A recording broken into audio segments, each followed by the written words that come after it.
거의 주식이 라면, 김밥, 그다음에 샌드위치, 빵에 우유 이렇게 먹었단 말이에요. 그러면은 탄수화물이 차지하는 비중이 못해도 80%? 네. 염증 관련된 질환들이 피부가 이제 약간 울긋불긋해지면서 작은 뾰루지 같은 것들이 막 올라오고 잇몸이 약간 붓고 들뜨는 느낌과 양치할 때 잇몸에서 피가 나서 그다음에 비염, 건성 이런 게 있었는데 건성 있었어요? 네네 그 자리가 가렵기 시작을 해요. 되게 불면증과 부정맥이 심하게 왔었어요.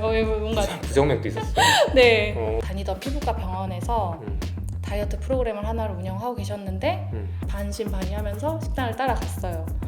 근데 살이 더 빠지는 거예요. 이렇게 많이 먹는데도 그냥 에너지가 넘쳐서 몸이 가벼운 그 느낌이 굉장히 아직까지도 되게 생생할 만큼 왜냐면 그 전에 빈혈도 있었고 막 진짜 말씀드렸다시피 컨디션이 굉장히 안 좋은 상태에서 이게 이렇게 너무 힘이 있는 식단인데 단순히 다이어트만으로 접근이 된다는 게 좀 안타까웠어요.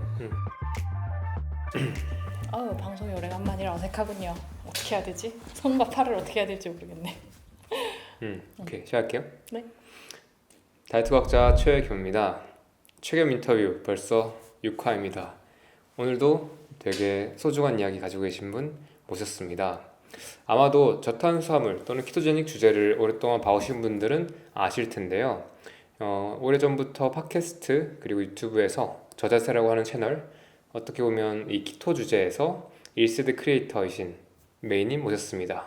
안녕하세요. 저자세 팟캐스트 저탄고지로 자신감 있게 세상 사는 이야기 저자세 팟캐스트를 운영했었던 최선미 메이라고 합니다. 반갑습니다. 네. 언젠가 꼭 모셔야지 생각하면서 벼러왔던 크리에이터시고요. 그랬군요. 네. 저자세란 채널에서 모르는 분들 있을 테니까 한번 소개하고 현재 근황 알릴 수 있어요? 이제 2016년이죠. 벌써 몇 년 전인데 지방의 누명이라는 MBC 다큐멘터리가 이제 방송이 되면서 국내에 저탄고지 열풍이 불기 시작했죠. 거의 광풍이었잖아요. 그때 막 버터가 막 풍기 현상을 일으킬 정도로. 그렇죠.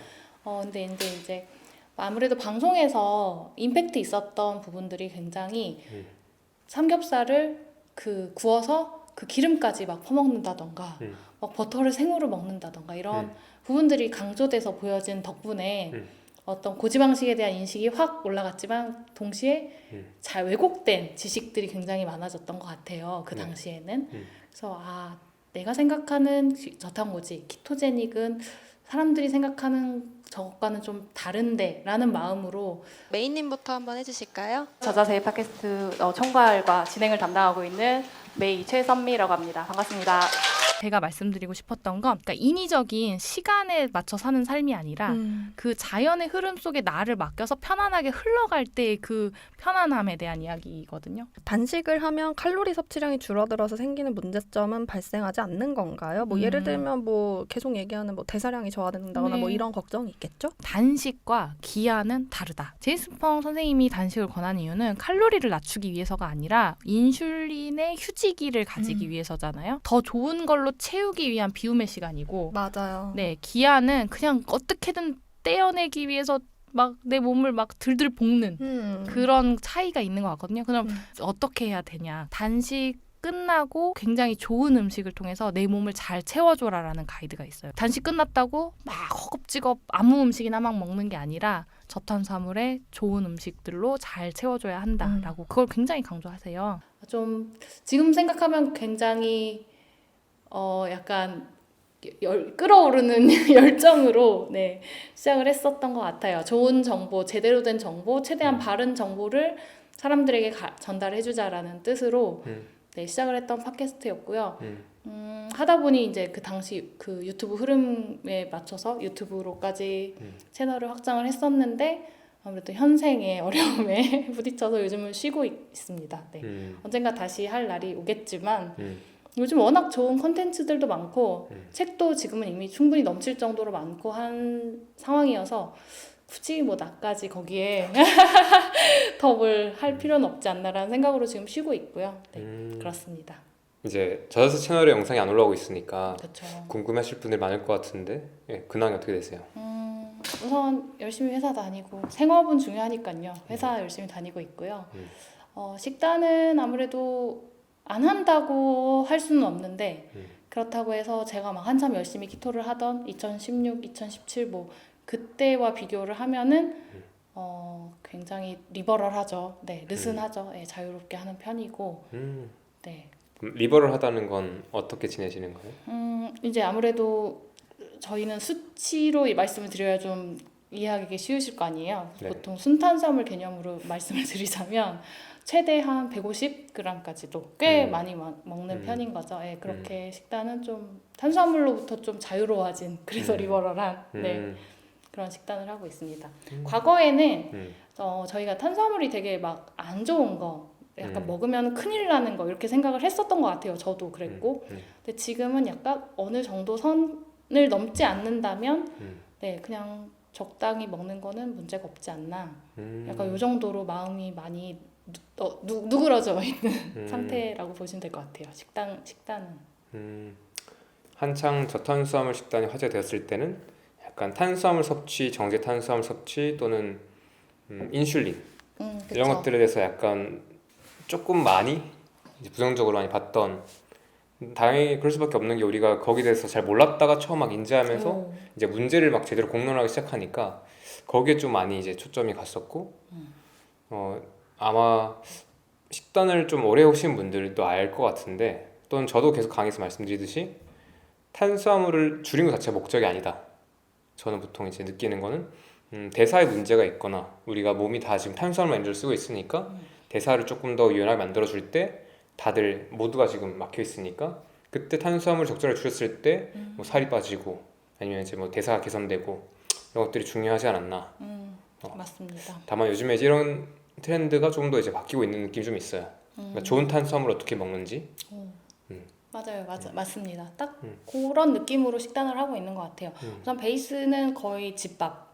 최대한 네. 물론 외식도 안 하지는 않아요. 하긴 하는데 내가 식재료를 사서 직접 요리를 한다. 이게 가장 절대 원칙인 것 같아요. 제 생각에는. 직접 요리를 하는 이유는 뭐세요? 그러니까 집밥의 개념이 결국 식재료를 내가 직접 손질해서 만들 수 있는 것까지가 이제 집밥이라고 보는데 예를 들어서 뭐 집에서 먹는다고 다 집밥은 아니잖아요. 뭐 예를 들어 인스턴트 볶음밥을 사서 내가 후라이팬에 볶아 먹었다고 이게 집밥이 될 수는 없는 그러네요. 거니까 네, 네네. 그러네요. 네. 원재료를 내가 확인할 수 있어야 되는 것도 되게 중요한 요소인 것 같아요. 그리고 그러니까 얼마나 신선한지 얼마나 깨끗한 식재료인지를 먼저 체크를 하는 것도 필요하고 그다음에 첨가물, 식품 첨가물의 문제인 거죠. 그러니까 식품 첨가물이 나쁘다라기보다는 어떤 변수를 최소화하는 차원에서 식품 첨가물 없는 식재료를 가지고 내가 요리를 해서 먹음으로써 만약에 음식으로 인해서 내가 뭔가 좋은 점이 있었을 때 혹은 나쁜 점이 있었을 때 그걸 좀 최대한 심플하게 파악할 수 있는 게 이제 내가 직접 요리한 음식인 것 같더라고요. 그래서 그런 면에서 집밥을 선호하고 그러니까 뭐 예를 들어서 외식으로 어떤 음식을 먹고 컨디션이 안 좋아졌어요. 근데 그게 거기 안에 있던 식용유의 문제인지 아니면 그 안에 있던 고기의 질이 나쁜 건지 아니면 나도 모르는 뭔가 조미료나 과당이나 뭐 아니면 설탕 이런 게 다량으로 들어가서 그런 건지 사실 정확하게 알기는 좀 어렵잖아요. 네. 그런 면에서 집밥이 여러모로 안전하다라는 네, 차원에서 제가 아까 식사를 하면서 알게 된 건데 메이님께서 이제 최근 몇 년 사이에 영양사 자격증을 따셨더라고요. 네. 혹시 뭐 준비한 계기나 아니면 어떻게 하셨는지 궁금해요. 우선은 이제 저자세 컨텐츠를 만들면서 이제 키토제닉 다이어트, 저탄고지 다이어트에 대한 공격 아닌 공격들을 굉장히 많이 접하게 됐어요. 야 그거 먹으면은 심혈관이 막힌다더라 뭐 등등등 아시죠? 많은 그런 것들. 그래서 이제 그거에 대해서 저 나름대로 공부를 해서 논리적으로 맞대응을 하려다 보니까 이제 좀 체계적인 공부가 부족하다라는 생각을 했었어요. 그래서 그들의 본진으로 쳐들어가는 느낌으로 네, 영양학과에 진학을 했죠. 방송통신대학교 영양학과 편입을 했어요. 2학년으로. 네. 그래서 이제 3년 동안 영양학 관련된 많은 공부들을 했고 그래서 저분들은 많은 경험을 통해서 사람들이 저탄이라는 걸 할 수가 없다라는 어떤 그런 경험을 베이스로 저 이야기를 하시는 거구나. 이제 그런 걸 알게 됐던 것 같아요.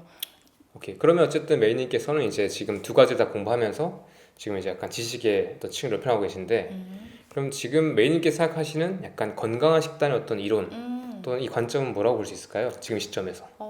당연히 저탄고지죠. 키토제닉 다이어트. 저탄고지 키토제닉. 네. 방식은 무엇이고 혹시 그 이유는 뭘까요?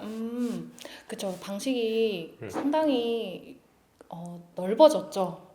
스펙트럼이. 저희 과거에 제가 열심히 하던 시절에는 정말 타이트하게 순탄수화물을 20g, 막 50g, 막 많이 먹어봐야 100g이 안 되는 그런 타이트한 식단을 했다면 네.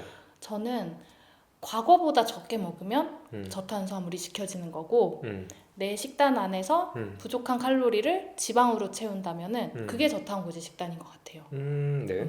예를 들어서 이 과거에 저의 예를 들어볼게요. 네.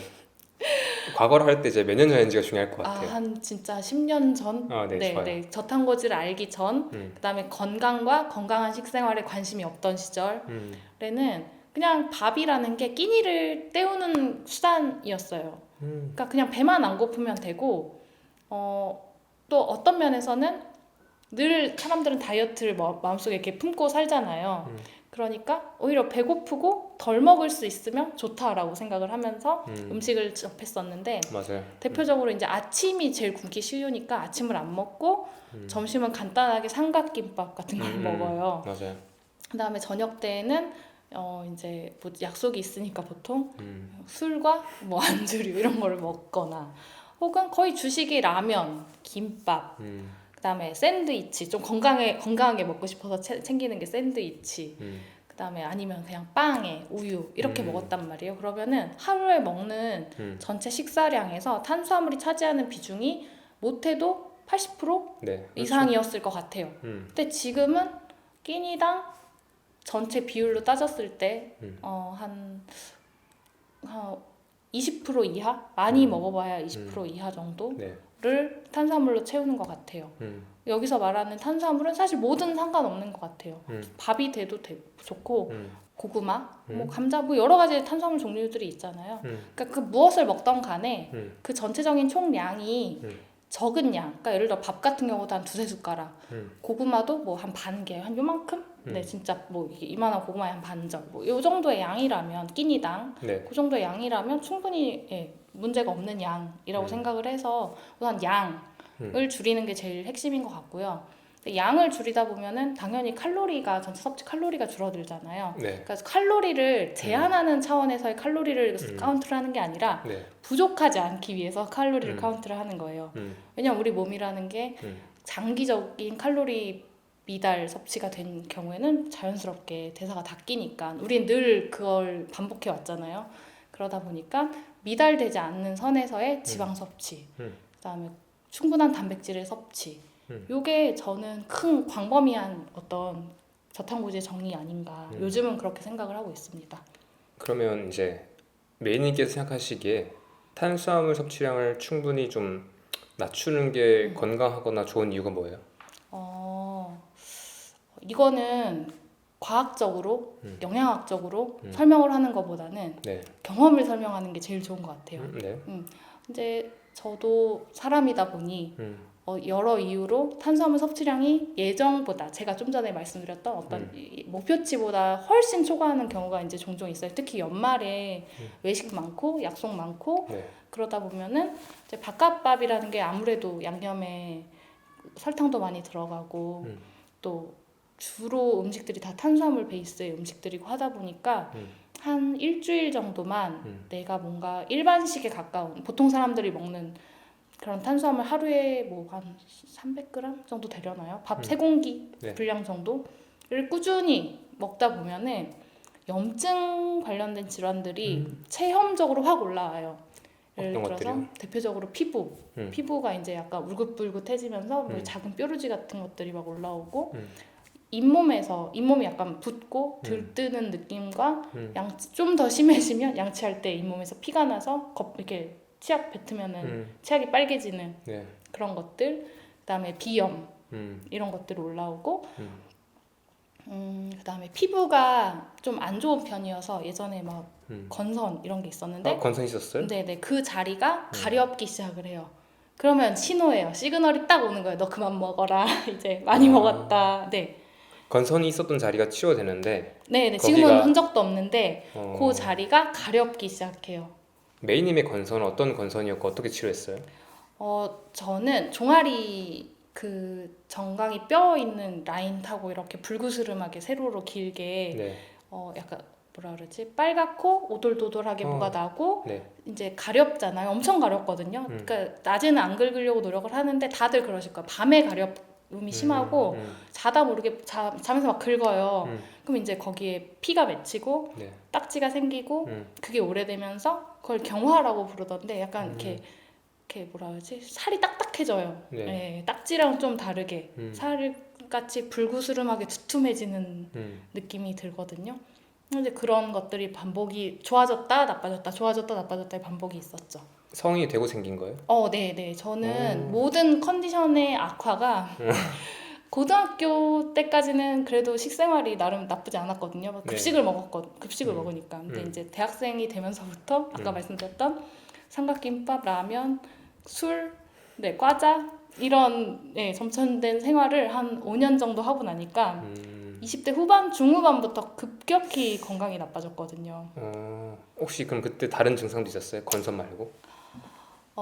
굉장히 많았는데 우선 뭐 피부질환, 그러니까 어지간한 피부질환, 예를 들어 얼굴에는 지루성 피부염, 그다음에 그 홍조, 그다음에 혈관 확장, 주사 피부염이라고 하거든요. 주사 피부염? 네네. 그다음에 성인 여드름 뭐 이런 거 다 있었고 몸에는 이제 건선 이런 게 좀 있었고 모공 각화증. 저는 이게 나아질 거란 생각 원래 그냥 있는 건 줄 알았어요. 타고날 때부터. 근데 그것도 없어졌거든요. 이렇게 아직 흔적은 있는데 이렇게 막 닭살처럼 오돌도돌 팔에는 잘 안 보이는데 다리에는 아직 있거든요. 그러니까 정말 닭살처럼 이렇게 막 갈라져 있고 뱀 비늘처럼 막 갈라져 있고 그 안에 막 뭐가 이렇게 뽕뽕뽕 오돌도돌 올라와 있어요. 되게 징그러워요. 근데 아무튼 그런 것도 그냥 늘 있었던 건데 다 좋아졌죠. 피부 관련된 거. 20대 중반부터? 네, 그러니까 언제 생겼는지는 잘 모르겠어요. 그냥 서서히 몸이라는 게 갑자기 확 나빠지는 게 아니라 네. 서서히 나빠지는 거다 보니까 그걸 인지한 시점에서는 이미 상당히 안 좋은 게 진행이 된 상황이라서 언젠지는 모르겠지만 대충 20대 중후반부터 26, 27 그몇부터 뭔가 안 좋아지는 것들이 느껴졌죠. 그럼 이제 문제가 좀 크게 보였을 때가 언제였는데요? 30대 초반쯤이었던 것 같아요. 정확하진 않은데 그때 되게 불면증과 부정맥이 심하게 왔었어요. 뭔가 부정맥도 있었어요? 네. 어. 그래가지고 그랬죠. 근데 그때는 근데 뭔가 왜 사람이 너무 컨디션이 안 좋으면 내가 컨디션이 안 좋은 거를 맞아. 뭔가 수치로 검사 결과로 보여줘도 믿질 않아요. 난 아직 뭐 멀쩡히 잘 살아서 움직이고 돌아다니는데 그 좀비도 살아서 그러니까 움직이고 돌아다니는데 자기가 사람이라고 생각을 하는 거죠. 착각을 한 거죠. 그래서 검사를 병원에 다니고 그러면서도 사태의 심각성도 전혀 못 느꼈고 식단이 문제일 거라는 건 정말 꿈에도 생각을 못했고 그냥 뭐 나이가 들어가는 과정인가? 이렇게 생각했던 것 같아요. 30 초반인데도 그랬었습니다. 네. 그러면 분기점이 언젠데요? 분기점은 사실 굉장히 식단과 별개로 회사를 그만두면서부터 네, 일을 쉬니까 모든 게 좋아지더라고요. 스트레스가 정리가 된 거죠. 퇴사가 만병통치약입니다. 진짜 저희 요즘 테라피라고 불러요. 테라피요. 네, 테라피. 퇴근이 아니고 퇴사입니까? 퇴사 테라피. 네. 테라피 퇴근도 조금 되긴 하겠네요. 네, 매일 테라피를 하다가 이제 큰 테라피를 하는 거죠. 네. 그렇게 하면서 잠을 좀 잘 자게 됐고, 그러니까 스트레스가 없어지니까 잠을 좀 잘 자게 됐고, 그러면서 어느 정도 많이 완화가 됐는데, 그때도 이제 밀가루 안 좋다. 워낙 그런 얘기 많았잖아요. 그다음에 뭐 약간 홀푸드 베이스의 식사를 하라 이런 그런 것들도 있고, 당시에 클린이라는 책이 굉장히 유행을 했었어요. 그래 알레한드로 용거 네. 박사님 책인데 그래서 그런 식단들도 뭐 좀 따라하고 그랬었던 것 같아요. 그러니까 나름 방법은 찾아보려고 노력을 했던 거기는 한 것 같아요. 아, 뭔가 이런 식습관으로는 답이 없다. 바꿔보자. 네. 근데 이제 말씀드렸다시피 음. 그런 약간 제한적인 어떤 건강식이기는 음. 그걸 하는 동안은 조금 좋아지는 게 느껴지긴 해요. 음. 하지만 지속 가능성이 굉장히 떨어지죠. 보통 길게 해봐야 한 달 하다가 조금 좋아진 것 같으면 괜찮네 살만하다 하면서 또 다시 원래대로 돌아가고 이거의 반복이었던 것 같아요. 안 해본 뭔가 좋다는 식이요법은 없는 것 같아요. 뭐 현미채식도 해보고 뭐 3일밖에 못했어요. 너무 힘들더라고요. 현미채식. 네네. 그건 이건 사람이 할 게 아니다. 이건 진짜 내가 죽느냐 사느냐의 기로에 있는 사람들만 할 수 있는 거겠구나. 약간 이런 생각을 했었어요. 너무 힘들어서. 자꾸 세는 것 같지만 진짜 궁금한데 네. 왜 힘들었어요? 그 현미채식이 어떻게 하는 건지 아세요? 몰라요. 현미를 10시간 이상 물에 불린 다음에 네. 발화까지는 발화 아니죠. 아니고 네, 네. 그냥 불린 현미를 그냥 생으로 먹는 거예요. 현미생채식. 그러니까 현미밥을 먹는 게 현미채식이 아니에요. 아, 현미를 생으로 먹는 거네요. 네. 이것만 먹어요? 그 다음에 뭐 김이랑 푸른 채소류 이런 거 먹었던 것 같아요. 그 맛없는 현미 밥도 아닌 쌀을 생쌀을 그냥 그 조미가 안 된 날김에 오. 뭐 이렇게 같이 곁들여서 먹는 거. 유튜브에서 황성수 박사님 먹방 찾아보시면은 어떻게 먹는 건지 나오니까 그걸 궁금하시면 그걸 보시면 될 것 같아요. 그럼 네. 현미채식은 3일 해봤어요. 먹는 게 힘들어서요? 아니면 몸은 어땠어요? 그냥 3일 굶은 단식한 거랑 거의 비슷한 효과죠. 아, 그래요? 네네. 먹었지만? 먹었지만 오래 먹을 수가 없고 많이 먹을 수가 없고 네 그랬었어요. 네, 다시 넘어갈게요. 네. 현미채식도 해보셨고 네 진짜 다 해봤죠. 뭐 지중해 식단, 뭐 무슨 과일만 먹는 거, 그 과일식이랑 별개로 왜 뭐 덴마크 스타일의 그런 과일 다이어트 있잖아요. 네, 뭐 포도만 먹기, 뭐 뭐만 먹기, 원푸드, 자몽. 네 자몽 뭐 이런 것들. 맞아요. 근데 거의 다 해본 것 같아요. 뭐든 근데 길게 해봐야 한 달 다 그렇잖아요. 왜 그랬던 것 같아요? 결국은 영양 결핍이 문제인 거죠. 제한된 식사 안에서의 부족한 영양들이 이 식단을 오래 끌고 나갈 수 없게 하고 무언가 다른 것들을 자꾸 갈망하게 만드는데 우리가 의지를 굉장히 우리가 뭔가 내가 언제든지 이렇게 꺼내서 쓸 수 있는 것처럼 생각을 하지만 사실 의지력이라는 건 굉장히 제한된 자원이거든요. 우리가 가지고 있는 자원들 중에서. 그렇죠. 근데 그거를 계속 꺼내 쓰다 보니까 어느 순간 바닥이 나고 바닥 나는 순간 폭주하는 거죠. 네, 그걸 몇 번 뭐 수십 번 경험을 했죠. 아, 그럼 이렇게 보네요. 영양 결핍과 그리고 영양의 불안정성과 그리고 어떤 걸 제한하는 것이 장기적으로 지속 불가능한 어떤 고무줄처럼 고무줄 맞아요. 쭉 늘리다가 그냥 어쩔 수 없이 한계가 있고 끊어지든 아니면 이게 놓쳐지든 그러면 너무 그냥 큰일 나는 거. 그쵸. 그리고 우리 몸이 학습을 하기 때문에 처음에는 잘 참아요. 뭘 참던 간에.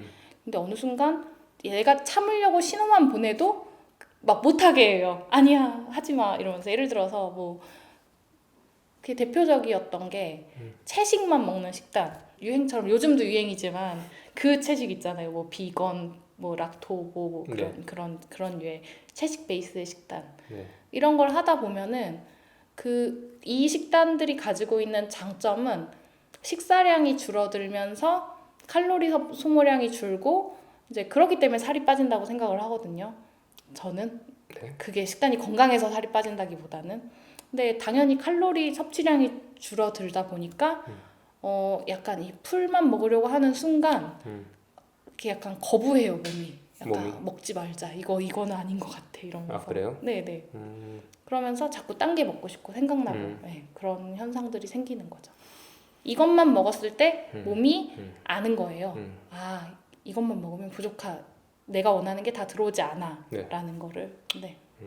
그럼 이제 그런 식으로 다양한 다이어트를 해오셨는데 좀 지속성이 좀 떨어졌다. 그렇죠. 진짜 분기점은 언제 생긴 거예요?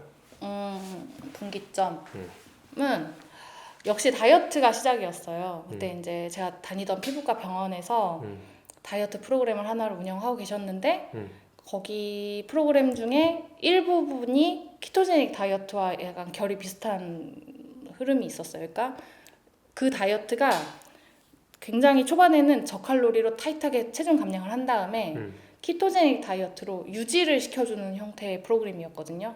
식단이 뭐 그냥 지방과 탄수화물 이렇게 비율이 있는 거였어요? 네. 그러니까 저칼로리일 땐 그냥 완전 저칼로리 식단이고 하루에 500칼로리만 먹게 했고요. 그냥 일반적인 식단을 그냥 500으로 먹게 했다. 네, 네. 네. 근데 여기서도 탄수화물은 거의 안 먹게 안 아, 먹게 하고 그 네. 500칼로리를 거의 단백질로만 채웠죠. 네. 네. 근데 뭐 이건 워낙 유명한 식단이잖아요. 저칼로리 네. 고단백도 아니죠. 저칼로리 한 중단백 정도의. 네. 근데 이제 다이어트를 하고 나서 유지를 프로그래밍을 해주는 거죠. 엄밀히 말하면은. 그래서 그 고단백, 진짜 고단백, 네. 무탄수화물, 고단백, 약간 그 단백질 식품군에서 딸려오는 지방, 그러니까 한 중지방 정도. 일부러 지방을 막 먹진 않지만. 그래서 처음에는 이제 저칼로리로 살을 잘 뺐어요. 네. 그래서 이제 나는 이거 무조건 평생 유지해야지 이런 마음으로 병원에서 가이드해준 식단을 보고 먹으려고 하는데 막 고기를 한 끼 막 200g씩 먹으라는 거예요. 어머, 내가 지금 이거 어떻게 뺀 살인데 지금 이걸 어떻게 먹어 막 이러면서. 그래도 어쨌든 돈 주고 병원에서 가이드 받아온 거니까 약간 반신반의하면서 식단을 따라갔어요. 근데 살이 더 빠지는 거예요. 이렇게 많이 먹는데도. 그 고기 보면서 불안했던 이유가 뭐였는데? 당연히 많이 먹고 고기고 지방이고 살이 당연히 찔 거라고 생각했죠. 고칼로리고. 그렇죠. 네. 네. 당연히 살이 찔 거라고 생각을 했죠. 그런데 살이 빠졌다. 네, 근데 오히려 더 빠진 거예요. 원래는 더 먹는 게 더 빠졌다? 네네. 그래서 너무 신기한 거죠. 병원 가서 선생님 너무 신기해요. 저 살이 더 빠져서 왔어요. 막 이러면서 그때는 진짜 아무것도 모를 때여가지고. 몇 년도죠? 그게 2015년 네. 가을이었어요. 네.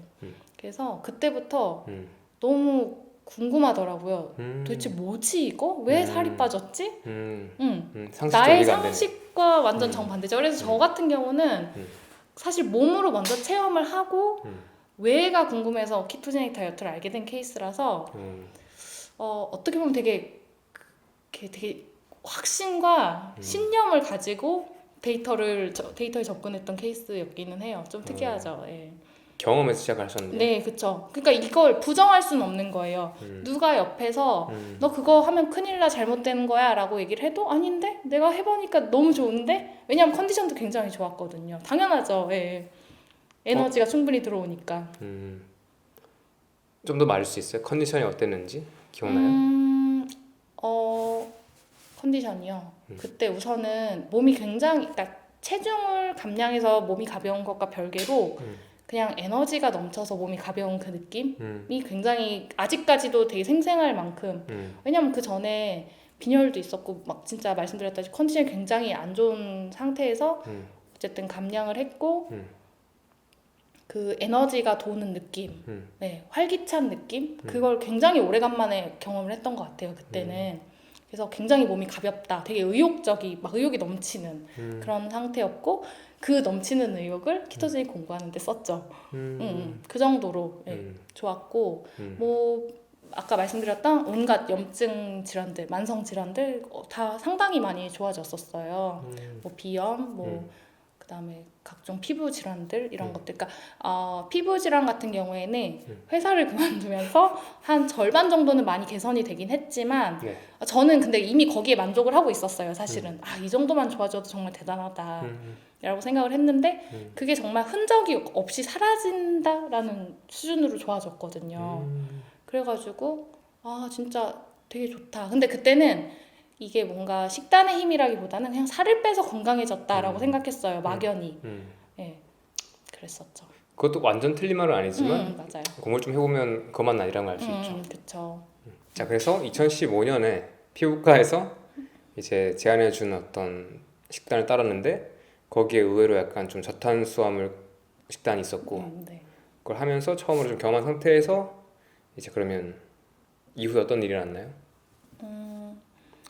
우선은 아직 그때까지만 해도 다이어트 식단이라고 생각을 했어요. 그러니까 마음속에는 피자, 떡볶이, 라면을 먹고 싶어하는 욕구가 드글드글했고 결론적으로는 이게 오르락내리락을 하게 되더라고요. 그러니까 우선은 살을 배고프지 않게 빼는 방법은 배웠어요. 네. 근데 먹고 싶은 욕망이 아직 넘쳐 흐르다 보니까 네. 이제 조금 빼면은 다시 일반식으로 돌아가고 그러니까 뭐 먹고 싶으면 피자, 떡볶이, 라면, 뭐 햄버거 먹으면 그냥 다 먹는 거죠. 그러다가 아닌데? 그럼 다시 또 아까 말씀드렸다시피 가렵고 얼굴이 막 울긋불긋해지고 하면 아니야 이거 아니야 하면서 약간 제한하면서 제한식으로 좀 넘어가고 이거를 좀 반복을 했던 것 같아요. 2015년에도? 네네네. 네, 그러다가 어느 순간 저는 그냥 오락가락 하던 이 식단을 약간 평생의 라이프 스타일로 하는 분들이 계시다는 거를 이제 네이버 카페 같은 데를 통해서 알게 됐던 거죠.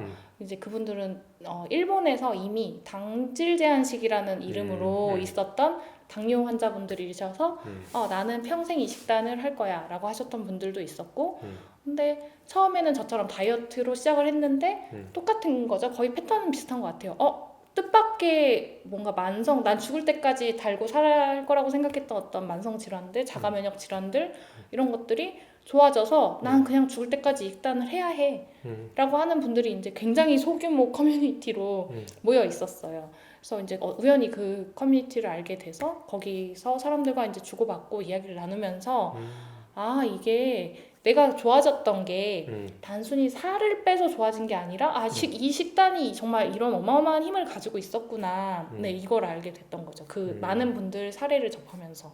그래서 너무너무 좋은 거예요. 이거를 경험한 사람들이 있다는 것만으로도 그때 너무 기뻐가지고 막 같이 막 모여가지고 오프 모임도 하고 막 그랬었거든요. 오프라인 모임? 모여서 막 너는 뭐가 좋아졌냐? 나는 이게 좋아졌어. 나도 막 이러면서 그랬었죠 그때는. 이게 2015년? 네, 15년, 뭐 16년 지방의 누명 나오기 전까지는 약간 이런 되게 약간 굉장히 마이너하면서도 마이너한 그래서 아무도 우리를 신경 쓰지 않던 네. 그런 상황이었던 것 같아요 그때는. 그럼 이제 그러던 와중에 다큐멘터리 나왔겠네요. 그때쯤에 매님한테 어떤 일이 났어요? 특별히 저한테 무슨 일이 일어나진 않았어요. 근데 아까 처음에도 말씀드렸다시피 이게 이렇게 너무 힘이 있는 식단인데 이 식단이 자칫 사람들에게 단순히 다이어트만으로 접근이 된다는 게 좀 안타까웠어요.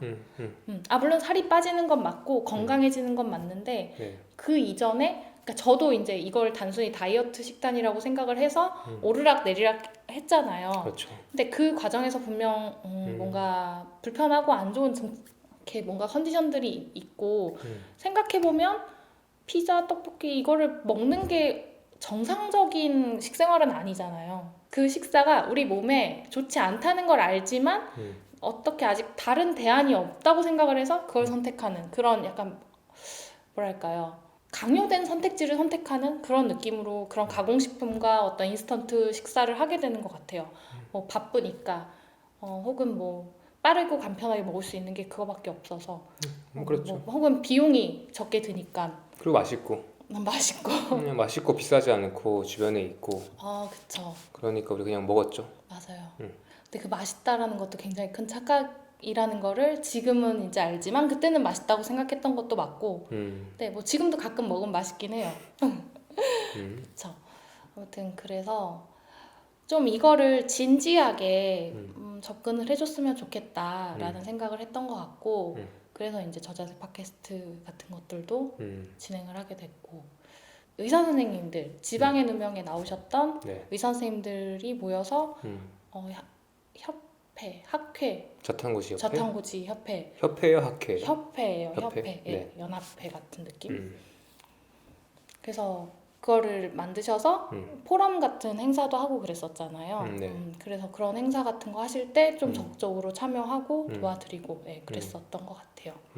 굉장히 사명감에 약간 뭔가 전도사 느낌으로 불타올랐던 것 같아요. 그렇게 활동했던 기간이 어느 정도였죠? 그게 한 16년, 17년, 18년, 19년까지 꽤 오래 했네요. 네. 16년 겨울쯤, 그러니까 17년 정확하게는 한 17년도부터 한 만으로 한 2년 넘게 3년 정도 했던 것 같아요. 사실 지금도 그 유튜브나 팟캐스트에 저자세 검색하면 나오잖아요. 네. 제가 사실 이제 인터뷰하기 전에 옛날에 저도 한 몇 년 전에 그때 몇 개를 들었었고 잘하신다, 좋다. 나도 의사분들 이야기를 잘 모르니까 또 맞아요. 특히 그런 이야기는 안 나오니까 그래서 되게 잘하신다 느꼈었는데 이거를 이제 한 6, 7년 지나서 지금 와서 다시 들으니까 제가 느꼈던 거는 이제는 뭐가 중요한지가 보이잖아요. 근데 그때 이미 답이 다 있었다라는 생각이 하나 있고요. 네. 그리고 그냥 그때 되게 잘하셨다. 되게 중요한 이야기들 다 했다 그냥. 다만 그때는 뭐가 중요한지 아닌지 이게 무슨 의미인지를 몰랐던 거죠. 나무들은 다 봤는데 이것들이 모이질 못했던 거죠. 아하, 맞아요. 근데 저는 돌아봐도 그냥 이미 그때 되게 잘하셨던 것 같아요.